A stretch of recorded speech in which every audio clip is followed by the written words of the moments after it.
The woman I loved and planned to marry betrayed me for 2 whole years. And the kicker? It was my own brother.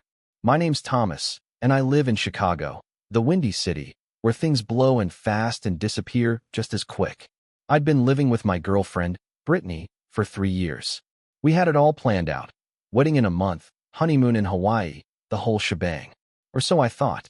At first, things were normal. Sure, Brittany had her quirks, like always stealing the last slice of pizza or binge-watching some reality show that made me roll my eyes. But she was my person. Or so I told myself. You know that nagging feeling you try to ignore? Yeah, that one. I started noticing little things, a text beep here, a sudden work emergency there. Nothing too wild, but enough to make me curious. One night, I came home early from work. Unexpected meeting canceled, so I figured, why not surprise her? Big mistake.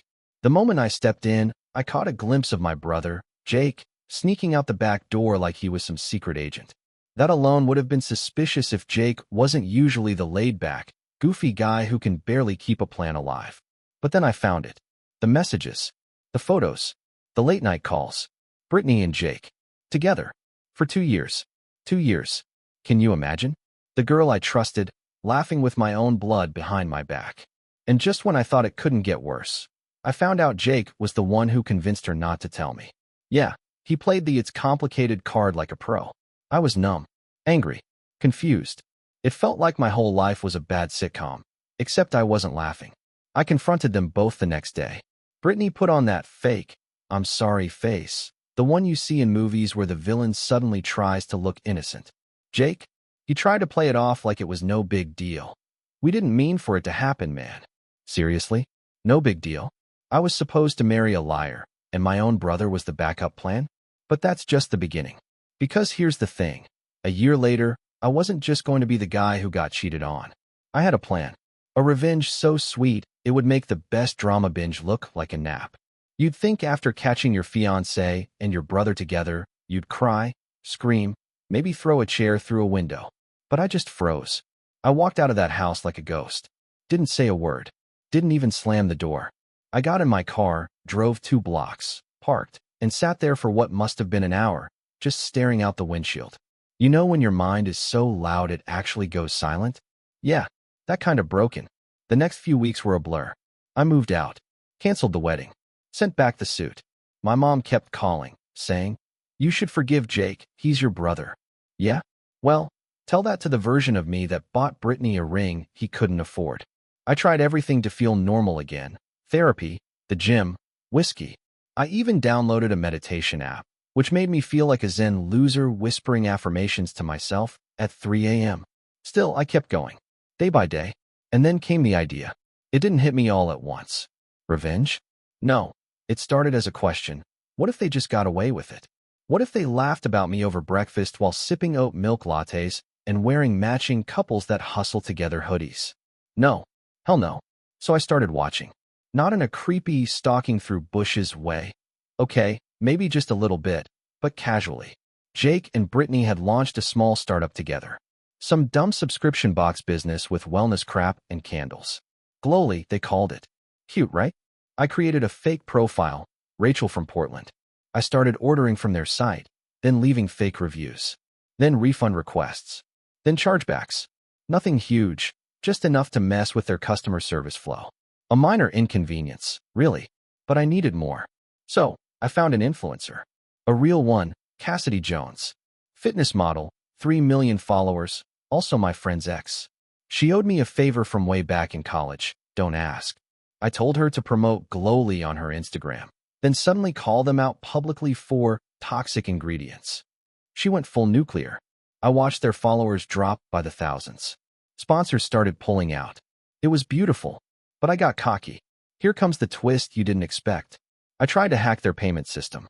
Now wait, before you judge, I didn't do it myself. I hired this guy I found online. Called himself Code Skull 42. Said he was ex-Silicon Valley, but I'm pretty sure he was just some kid in Idaho eating Hot Pockets at 3 a.m. He messed up. Bad. Instead of hitting their business, he hit an unrelated financial firm. They traced it. He ratted me out within 2 hours. I got a visit from the cops.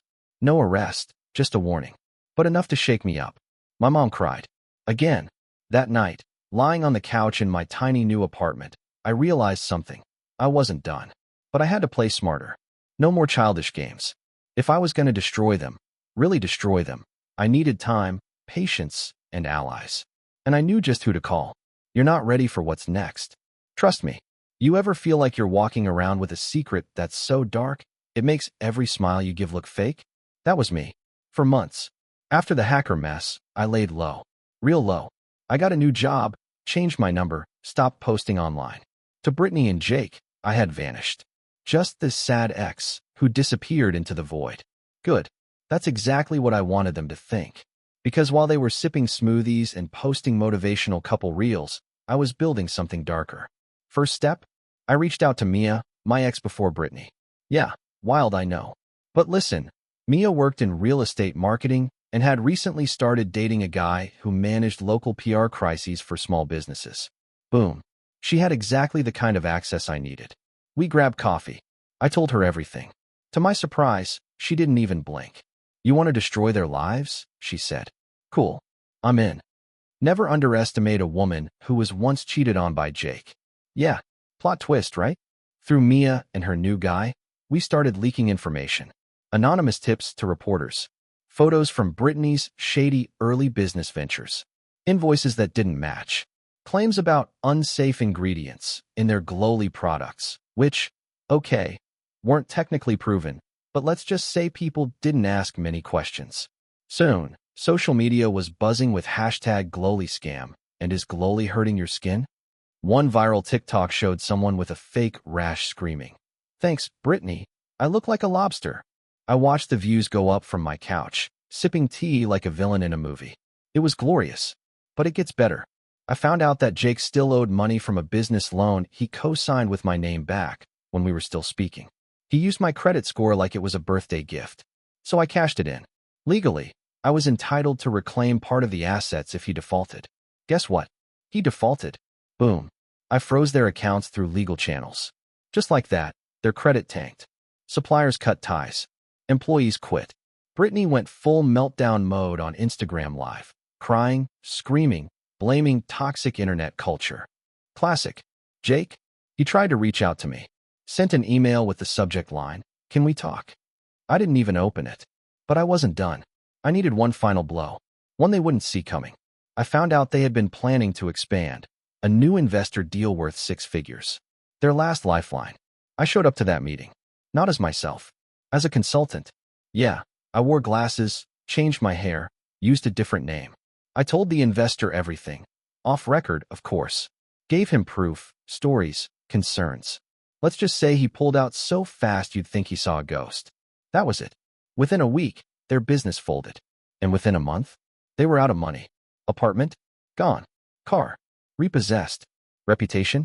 Burned to the ground. I heard through a mutual friend that they were crashing on someone's couch, arguing constantly. And here's the kicker. Jake got caught texting someone else. Poetic, isn't it? I should have felt amazing. But I didn't. A week passed. Then 2. I kept waiting for the satisfaction to kick in. Instead, I felt empty. Like I'd built my entire life around this moment of destruction, and once it happened, there was nothing left. I destroyed their world. But I didn't rebuild mine. And that's where things took an even darker turn. You'd think burning someone's life to the ground would feel like a win. That I'd be dancing in the ashes like some kind of dark hero. But silence is louder than people think. Once Brittany and Jake were out of the picture, I had nothing to do. No target. No mission. No chaos. Just me. Alone. In my 1-bedroom apartment in Chicago. Revenge had become my life. And now that it was done, I didn't know how to be normal anymore. I stopped returning calls. Stopped going to the gym. Even my favorite bar fell off, like the music was playing just a little too slow and the people were talking too fast. I'd sit at the counter, scrolling through Brittany's old Instagram posts, watching her transformation from wellness goddess to digital ghost. She had deactivated everything. Jake disappeared too. Word on the street was they moved to Arizona to stay with some distant cousin. No job, no money. Just 2 cheaters baking in the desert. And me? I'd won. But I wasn't sleeping. Every night, I'd replay it all in my head. Each move I made, each message I sent, every anonymous tip I dropped. I was proud, but also kind of disgusted. Like I'd become the villain in my own story. Then came the twist. One night, around 2 a.m., I got a call from a blocked number. I let it go to voicemail. When I checked it the next morning, it was Brittany. Her voice was quiet, shaky, not the usual dramatic, manipulative Brittany I'd grown to hate. Thomas, I know you'll probably never listen to this, but if you do, I just want to say, I'm sorry. I didn't know what I was doing. I don't even know who I am anymore. Jake and it's over. He left last week. I'm alone. Completely. I deserved everything you did. I just wish you hadn't disappeared. I wish we'd talked. I know that sounds stupid, but I don't know who else to call. And then silence. I didn't know what to feel. Victory? Pity? Regret? For a second, a full, terrifying second, I felt something like sympathy. I deleted the message. But it haunted me. Not because she sounded broken, but because, in that moment, I realized I didn't even recognize myself anymore. I wasn't the guy who got cheated on. I wasn't the guy who got revenge. I was just empty. That's when I knew I had to do something before this spiral became permanent. So I started writing. Just for me. Notes, thoughts, the full story. Every ugly piece of it. But as I started getting it all down on paper, something strange happened. People started noticing. I shared one anonymous post on a forum. It blew up. Someone messaged me. Dude, this needs to be a podcast. At first, I laughed. Then I stopped laughing.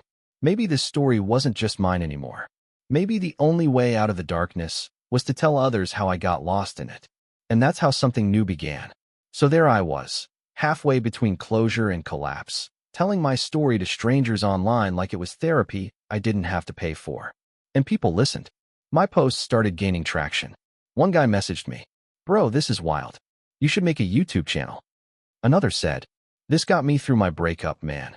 You're speaking what most of us feel, but can't say." I didn't expect it. I wasn't looking for validation, but there it was.